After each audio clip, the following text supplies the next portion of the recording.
नमस्कार साथियों, एक महत्वपूर्ण आदेश आपके बीच शेयर कर रहे हैं। पुरानी पेंशन बहाल करने का आदेश जारी किया है उप सचिव महोदय द्वारा। एक महत्वपूर्ण आदेश है और इस आदेश को एग्जाम्पल लेकर इससे एक बड़ी बात निकल सकती है। चलिए उस आदेश की प्रति आपसे शेयर करते हैं, आखिर उस आदेश में क्या है।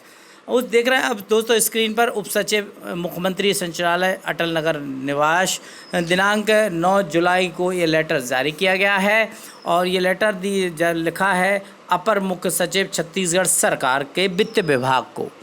अपर सचिव को ये पत्र लिखा गया है उप सचिव महोदय द्वारा। छत्तीसगढ़ सरकार से है रिलेटिव ये पूरी जानकारी।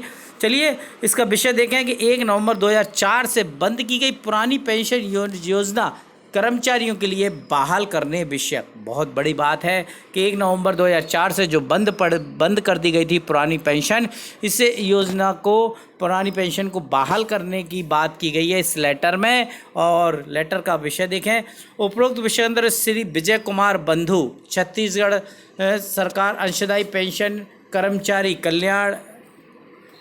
कल्याण संघ द्वारा माननीय मुख्यमंत्री महोदय को संबोधित आवेदन पत्र क्रमांक 86 दिनांक 11/6/2020 मूलतः संलग्न आपकी ओर प्रेषित कर रहे हैं। मतलब इनका एक आवेदन था, विजय कुमार जी का इन्होंने दिया था आवेदन, तो उनको संलग्न करके ये जानकारी भेज रहे हैं। निर्देशानुसार अनुरोध है कि उक्त आवेदन पत्र पर नियमानुसार आवश्यक कार्रवाई किया जाकर कृत कार्रवाई से इस कार्यालय को अवगत कराते हुए आवेदक को भी अवगत कराने का कष्ट करें। पुरानी पेंशन के लिए बहाल करने के लिए इन्होंने आवेदक विजय जी ने आवेदन दिया था। हालांकि इसके पीछे पूरी कहानी क्या है ये कहा नहीं जा सकता, फिर भी उनके टॉपिक में उनके विषय वस्तु में दम होगी तभी जाकर उप सचिव मुख्यमंत्री सचिवालय ने ये पत्र लिखा है अपर मुख्य सचिव महोदय को। तो एक महत्वपूर्ण लेटर है और इस एग्जाम्पल को देखकर कह सकते हैं कि पुरानी पेंशन बहाल करने की आवाज़ें तो काफ़ी हम देर से सुनते आ रहे हैं। अब इस दिशा में कुछ न कुछ कार्रवाई शुरू होती जा रही हैं। अब बस एकजुट होने की ज़रूरत है सभी शिक्षक साथियों को, सभी कर्मचारी साथियों को। यदि पुरानी पेंशन आपको चाहिए तो आपको संघर्ष करना पड़ेगा, तभी जाकर आप पुरानी पेंशन योजना ले पाएंगे।